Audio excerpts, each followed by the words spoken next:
Welcome to Agri-Pulse Newsmakers, where we aim to take you to the heart of ag policy. I'm your host, Lydia Johnson. This week, we're joined by Senate Ag Committee Chairman John Boozman. He discusses the benefits farmers can see in reconciliation, the Make America Healthy Again Commission Report, and ag labor. But first, here's this week's headlines. The Department of Homeland Security says immigration raids will continue on farms. DHS Assistant Secretary Tricia McLaughlin said there will be no safe spaces for industries who harbor violent criminals or purposely try to undermine ICE's efforts. This decision appears to be a reversal from last week. According to the New York Times, ICE earlier told regional staff to pause all worksite enforcement investigations involving agriculture. In the Oval Office earlier this month, President Trump said farmers and the hospitality industry shouldn't lose long-term workers that had been working without incident. Farm organizations and food industry leaders want the Make America Healthy Again Commission to consider their input as food and agriculture policy is developed. Over 250 groups wrote a letter to Health and Human Services Secretary Robert F. Kennedy Jr., Ag Secretary Brooke Rollins, and EPA Administrator Lee Zeldin, urging the administration for an opportunity to provide input after they say the most recent report lacked transparency and an opportunity for public engagement. The groups say the Commission's last report contained errors that created doubts about the safety of the country's food supply. The report criticized the amount of ultra-processed foods, added sugars, food dyes, and additives in Americans' diets. It also cited studies linking exposure to glyphosate, the active ingredient in Roundup, with adverse health outcomes. The Senate Finance Committee released its tax and Medicaid provisions for the GOP budget reconciliation bill this week, including an extension of expiring 2017 tax cuts. The package would keep the Section 199A deduction for pass-through business income at 20% and make it permanent. It would also set the estate tax exemption at $15 million, or $30 million for a couple, and index the limit to inflation. The Finance Committee's provisions also include an extension of the 45Z Clean Fuels Production Tax Credit through 2031. Republicans in the House and Senate are closely aligned on the Farm Bill provisions in their version of the budget reconciliation bill. The House bill adds $60 billion in spending to farm programs, while the Senate version adds $67 billion. Senator John Boozman serves as chair of the Senate Ag Committee. We asked him where farmers can see the biggest benefits in reconciliation. As we've gone through the country, the thing that I hear the most from our producers is that they need a better safety net. They need more risk management tools in the sense that with these low commodity prices, very high input costs, it's very, very difficult. They need a hedge.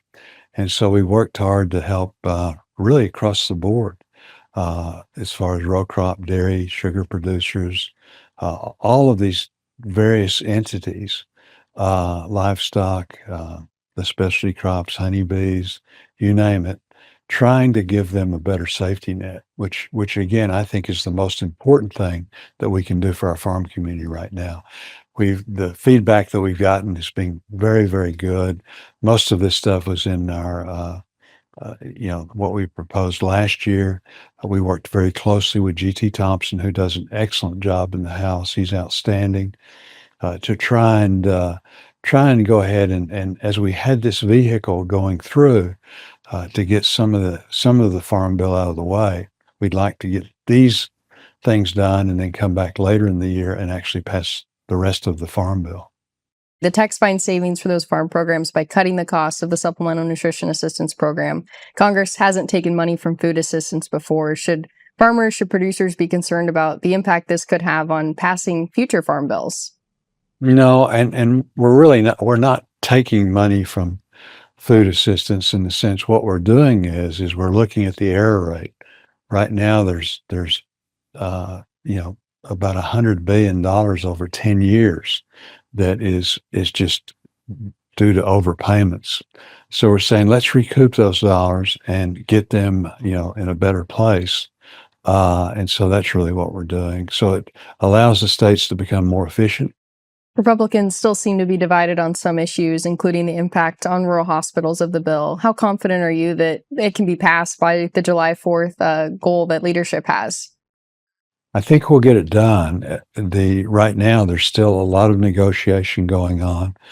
People are concerned, rightfully so, in the sense of making sure that we do the very best for our rural hospitals, which are so important. there's so many headwinds right now in rural America with the farm economy, loss of population, things like that. Certainly, we don't want to do anything that would, make it such that it's that much more difficult. And as you've mentioned, there's some very important Farm Bill elements included in reconciliation, but want to gauge your optimism on a complete Farm Bill still being passed yet this Congress. Yeah, I'm very much committed to that. I've got a great partner in Amy Klobuchar. Senator Klobuchar does a really good job. She and I have done some difficult things in the past and look forward to working with her in the future. We need to pass a complete farm bill. We're able to do some of the big things in reconciliation, the risk management tools.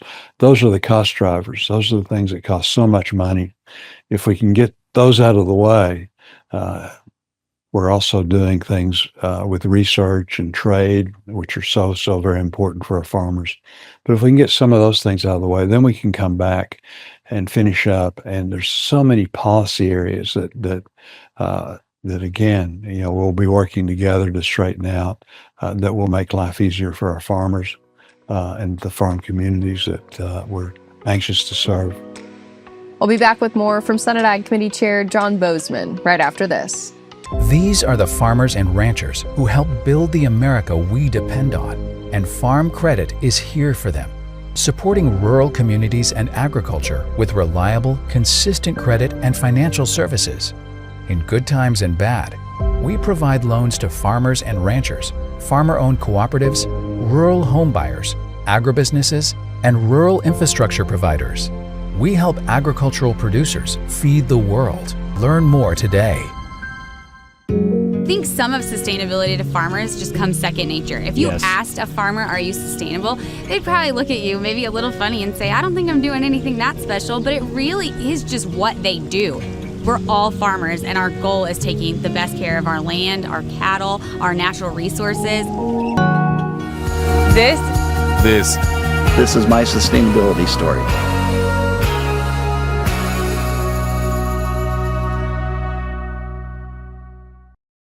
Welcome back.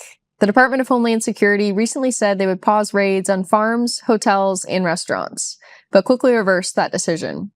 We asked Senate Ag Committee Chairman John Boozman about his message to President Trump when it comes to shaping immigration policy that could affect the nation's food supply. Well, I think the biggest problem that we got now is uncertainty. One minute it's one way, and the next minute it's another way. Who can plan? It really makes it very, very difficult.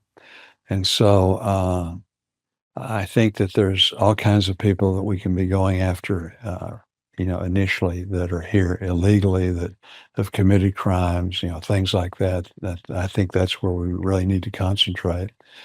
Certainly those that are here illegally, the president campaigned on sending back.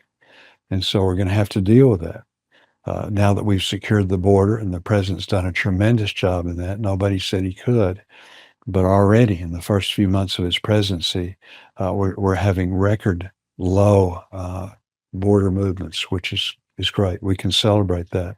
That was the first step towards, at some point, getting together a visa program so that we can get the workers that we need and do things in an orderly process. That's really what things should be all about. So I'd like to see us expand that, again, making sure people are here illegally, making sure people are here legally versus being here illegally, and continue to secure the border. The Make America Healthy Again Commission Report is continuing to raise concerns with farm groups who had limited input in how it was developed. What are your thoughts on the report, and are you concerned about the claims it makes about pesticides? Well, I'm very concerned about the report in general, and not only the report, but some of the statements that have been made just off the cuff. And so, this is really important stuff, and we need to use common sense, but we also need to use science. And right now, the report was not based on science. It was very sloppily done. There was no transparency at all as to how it was done, who was doing it. So we had a really good meeting with several members and RFK Jr. and the people that work with him. Lee Zeldin was there, who's doing a tremendous job at EPA, but really expressed in a very frank way that we were concerned about this. We felt like a lot of the things that were in it were not accurate, that were contrary to what the studies were showing. And so the good news is I think they listened, and hopefully we'll be more responsible as we go forward in the future. One of the most important things we need to do is get some farmers involved so that they can explain exactly what they're doing. Nobody does a better job at working hard to protect the soil, protect our health. And so many of the things that we're concerned about from a climate standpoint depend on using safe herbicides and pesticides so you don't have to disturb the soil. So we can do that, and maybe we can do it more efficiently. Your committee is continuing to move forward on nominees to support Ag Secretary Brooke Rollins and President Donald Trump's agenda.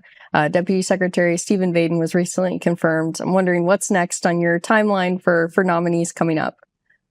Well, we're trying to get them done as quickly as we can, and so as they have to get their paperwork filled out, they have to have an FBI background check.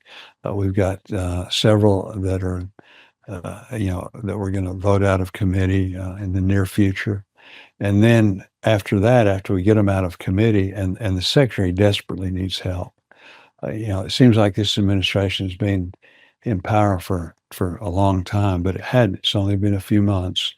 But right now, it's basically the secretary and a few others that are at the top trying to set new policies that we desperately need. So then we have to rely on really the White House decides because it's not only agriculture that's in that situation, it's all of the agencies. So we have to rely on the White House to direct who they feel like is most important to get done. But we'll be pushing really hard, encouraging the White House to select us to get some votes on the floor for these nominees so that we can fill out Secretary Rollins' cabinet. Wonderful. Well, Senator Boozman, thank you so much for joining us. We'll be right back with more of our panel discussion. But first, Allie Herring looks at public perception of the Make America Healthy Again movement in this week's Ag by the Numbers. Most Americans view the Make America Healthy Again movement positively, but their level of support depends on their party affiliation. The results of the Gardner Food and Agricultural Policy Survey show that MAHA support was strongest from very conservative participants, with 76% of this group holding very or somewhat positive views of the movement. By contrast, only 46% of very liberal survey takers indicated very or somewhat positive views of MAHA. Additionally, only 5% of very conservative participants had very or somewhat negative views of MAHA, versus the 26% of very liberal respondents who fell into this camp. Survey takers on each end of the political spectrum were more likely to be aware of the MAHA movement than their moderate counterparts. For Agri-Pulse, I'm Allie Herring.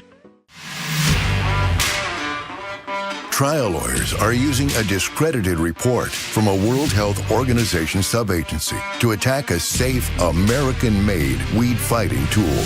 This critical tool helps keep your food costs down, and without it, food inflation could double. Stand with American farmers and keep trial lawyers' greed out of our farms and food supply. Fight back. Call your local representative. Clean Fuels Alliance America is leading the way toward cleaner air, stronger local economies, and reduced dependence on fossil fuels. The industry uses more than 1 billion pounds of soybean oil every month to produce clean fuels. Biodiesel, renewable diesel, and sustainable aviation fuel deliver immediate reductions in greenhouse gas emissions in heavy-duty transportation industries. We're growing better, cleaner fuels for today and tomorrow. Welcome back. Budget reconciliation could bring many benefits to farm country, including a boost to reference prices. We're joined by Mike Strands with the National Farmers Union and Taz Smith from the National Cotton Council on our panel this week. We'll begin with you, Mike. What do you see as the biggest wins included in the budget reconciliation bill for farm country? One of the biggest things we need to see from reconciliation or a farm bill process in general is to get rid of this uncertainty. For too long, almost 2 years, we've been operating without a 5-year farm bill. And by moving that process along over the last couple of months through the reconciliation process, in this case, that helps address that big concerns about what our next farm bill is going to look like. So having some boost to reference prices, including some of the important programs that were part of the 2018 Farm Bill that helped provide for rural America, is a help. It's a boost. We are concerned, though, about the long-term viability of the Farm Bill coalition, as this approach that we see through reconciliation of doing some parts of the Farm Bill, but not all of it, breaks apart that long-term coalition. We'd like to see progress, and we're glad to see those increases in reference prices and other boosts, but there's concerns out there. There's numerous beneficial tax provisions included in the bill as well that will benefit rural America, including an extension of the 45Z tax credit for biofuels. What's the importance of having that for farm country? Absolutely, yeah. Glad to have those tax provisions in there that can help rural America and farmers in particular. With the 45Z Clean Fuels Production Tax Credit, there's more opportunities to make sure that we're unlocking the potential of clean energy production. We've seen this over the last few years when this was part of the Inflation Reduction Act, but by making sure that the 45Z rule and the tax provisions work the way that they ought to, we can help make sure that farmers have greater flexibility and ease when they're making investments and tailoring strategies towards their operations. Taz, bringing in the discussion here, what are you watching in regards to how cotton growers could benefit from the reconciliation package? We're excited about a lot of the provisions in there, particularly for growers. Our reference prices have needed to be increased. Our cotton cost of production has gone up 25% over the last 3 years. We need to get to the reference prices. It's been outdated and needed to be. Does that in here gets that reference price for seed cotton more in line with cost of production. It also makes some critical crop insurance changes. We have a area-wide cotton insurance product called Stacked Income Protection Plan that growers have not been able to use the PLC provision, the price loss coverage provision, and ARC provisions on that. So this would allow growers it makes the SCO, supplemental coverage option, more like Stacks, and allows growers to be able to do PLC, price loss coverage, on their seed cotton-based acres. It also makes some critical changes to the marketing loan, gets the loan rate. It makes an increase in the cotton loan rate. It also makes some provisions that with adjustable price calculations, they get that more in line, to make some critical changes on that front as well. That's going to be really good for growers.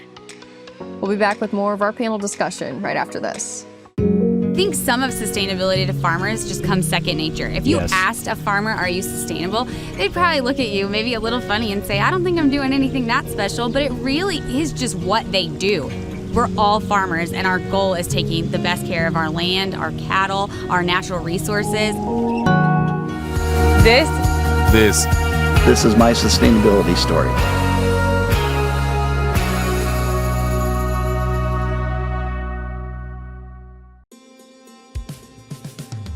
It's not as simple just to wake up one day and go, I want to be a conservation farmer. You're changing how your farming practice is done. You're changing your operation. Farm Credit supported John and Kelly Watley as they shifted to more sustainable farming, improving the environment where they farm and live. Learn more at farmcredit.com/climate. Welcome back. The National Farmers Union and other producer groups have spoken up about the Make America Healthy Again Commission report after there was little industry input in the development process. We asked Mike Strands about the group's message to HHS Secretary Robert F. Kennedy Jr. about the report. Well, whenever there's new policy approaches or kind of a statement of purpose and principle, I guess, for a big effort like what came through in the MAHA report, we got to make sure that anytime we're trying to address the chronic disease issues, nutrition, environmental exposure concerns, all this needs to be grounded in sound science. It's got to reflect the science. We need to have a transparent process in how this is built, and overall a commitment to public health. And while that fell short through this MAHA report process, we hope that future efforts can reflect the broad perspectives and important perspectives within agriculture to make sure that these sorts of projects work for farmers. One thing that I do want to hold up, though, that the report rightly highlights and raises to the forefront is the threat of corporate consolidation on our food and agriculture system. So we've got to make sure that that continues to be part of the discussion in the MAHA report and just the overall effort. And we're glad to see the administration include that as one of the big concerns. We can help the overall health of our American population by making sure family farmers aren't being pushed out and that we continue to have diversity in farming and local food systems and rural economies. Taz, I want to get your perspective as well. Is the cotton industry also concerned about the Make America Healthy Again Commission Report? Yeah, there's some things in the report that we are concerned about. I mean, anytime you have a report on health, it needs to be grounded in science. We have made tremendous strides with our crop protection products. We have to have that moving forward.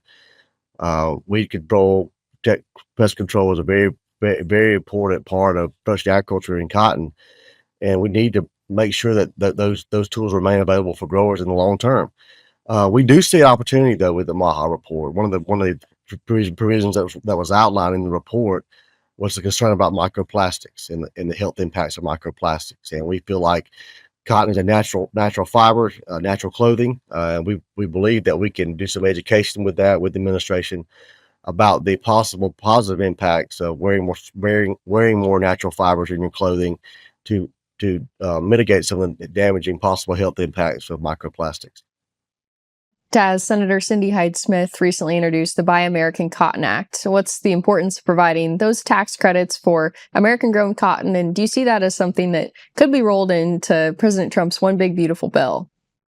Yeah, we're working on that front now. Grateful for the support we have from Senator Cindy Hyde-Smith, and we've got great co-sponsors with Senator Boozman, Senator Britt, Senator Tuberville, Senator Marshall have been great supporters so far, and so we're trying to get that worked in. This bill would basically incentivize the consumption of U.S. cotton. A lot of that cotton is grown in the U.S. where it's exported to Asia or to a nearshore here in Mexico. With some of our free trade agreements we have with that, but we want to get that brought back in because that is U.S. cotton being produced here and brought back into the U.S. and incentivize the importers and the retailers to source U.S. cotton, and we can trace all that cotton can be traced through the Cotton Trust Protocol and through textile genesis. It's very traceable, so we could utilize that front on that front and get this incentivization going and really enhance demand for growers, enhance demand for U.S. cotton as well. We'll be back with more Agri-Pulse Newsmakers. But first, Allie Herring looks at U.S. Senate seats up for election in 2026 in this week's Map It Out. 2026 is shaping up to be a Republican-heavy election cycle in the Senate. As you can see here, of the 33 Senate seats up for re-election in 2026, 20 are held by Republicans. 5 of these Republican senators currently sit on the Senate Ag Committee: Mitch McConnell of Kentucky, Tommy Tuberville of Alabama, Roger Marshall of Kansas, Cindy Hyde-Smith of Mississippi, and Joni Ernst of Iowa. 4 Senate Ag Democrats are also up for re-election in 2026: Dick Durbin of Illinois, Tina Smith of Minnesota, Ben Ray Lujan of New Mexico, and Cory Booker of New Jersey. McConnell, Tuberville, Durbin, and Smith will not be seeking re-election. All are retiring except Tuberville, who is running for Alabama governor. Republicans currently hold a 53-47 majority in the Senate. When the 20 Republican-held seats were last up for re-election in 2020, 4 were decided by a margin of less than 10 percentage points: Iowa, Maine, North Carolina, and Texas. For Agri-Pulse, I'm Allie Herring. Trial lawyers are using a discredited report from a World Health Organization subagency to attack a safe, American-made weed-fighting tool. This critical tool helps keep your food costs down, and without it, food inflation could double. Stand with American farmers and keep trial lawyers' greed out of our farms and food supply. Fight back. Call your local representative. Clean Fuels Alliance America is leading the way toward cleaner air, stronger local economies, and reduced dependence on fossil fuels. The industry uses more than 1 billion pounds of soybean oil every month to produce clean fuels.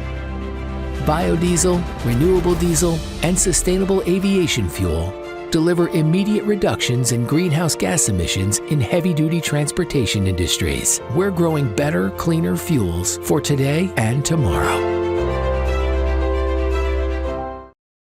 Thanks for joining us for another episode of Agri-Pulse Newsmakers.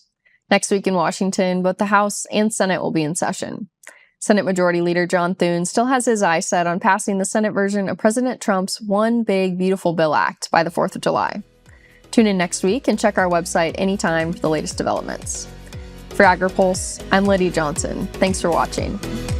Newsmakers is a production of Agri-Pulse Communications. You can also find our new content on YouTube and wherever you get your podcasts. And don't forget to follow Agri-Pulse and our correspondents on social media to get breaking news and more. For agriculture, trade, food, environment, and regulatory news, your source is agripulse.com.